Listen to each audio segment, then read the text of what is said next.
The immediate image of Christ-likeness that comes to my mind are the many occasions when Christ showed great compassion and love for people, especially those who were marginalised, the ill, disabled, poor, old, widowed. Whilst each occasion was unique, they all show his tremendous ability to instantly understand the person, their needs, their innermost feelings, both good and bad, their life history, their circumstances. But on many occasions, as well as being kind and compassionate, he also challenged the person to change. Go, sin no more. However, our understanding is broadened when we look at his relations with other individuals and groups. What about those people closest to him, his disciples, his hand-picked group of followers? He looked after them. Come with me by yourselves to a quiet place and get some rest.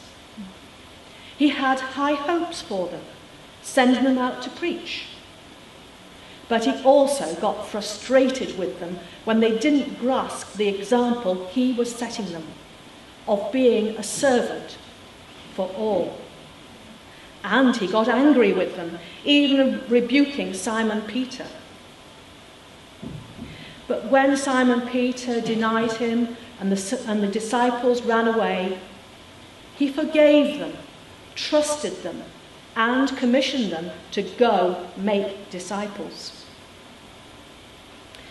There were many people he challenged, not least the Jewish leaders of the day.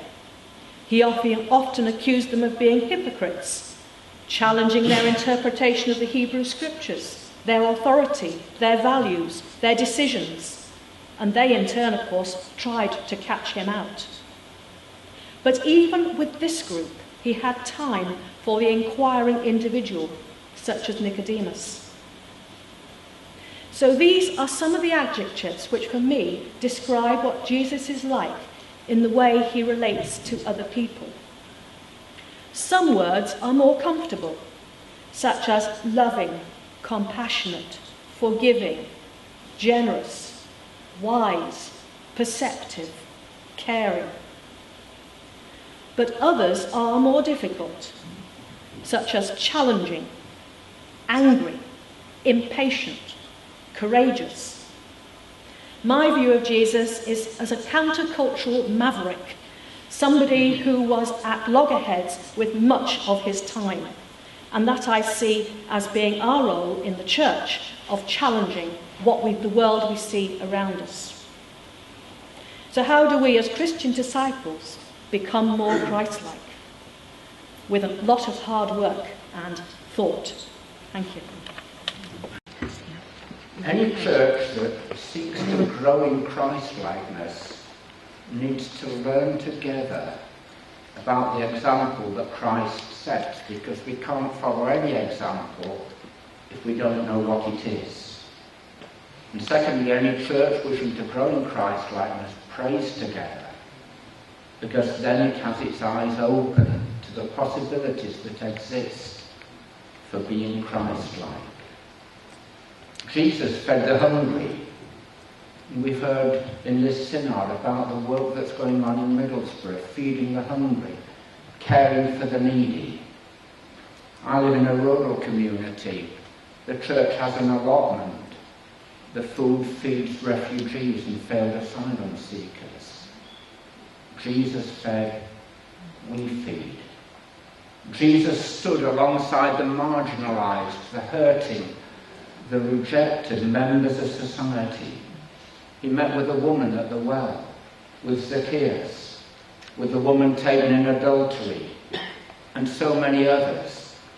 He doesn't condone their actions, but instead he sees their lives changed, not by harsh words, but by the sheer power of his love. And then he says to them, live differently now. But are there people in our parishes who see us as judgmental, as remote, and beyond their reach? Jesus spoke out against injustice and oppression. But does your parish have a voice through letters, petitions, emails, to speak out against what you feel is wrong? Jesus met people where they were. He was on the seashore, on the hillside, in houses. He was wherever people lived or gathered. But do we sit in church waiting for people to come in? Or do we go to work where people are? In the pub, the cafe, the community centre, the school. We can't minister the love of Jesus unless we meet people where they are. And what a small percentage of any community actually enter church. At the end of that well-known story of the Good Samaritan, Jesus says, right, you've heard a story about love, about commitment, about service. Now it's your turn. And it's by responding to that challenge, now it's your turn, that we become more Christ-like.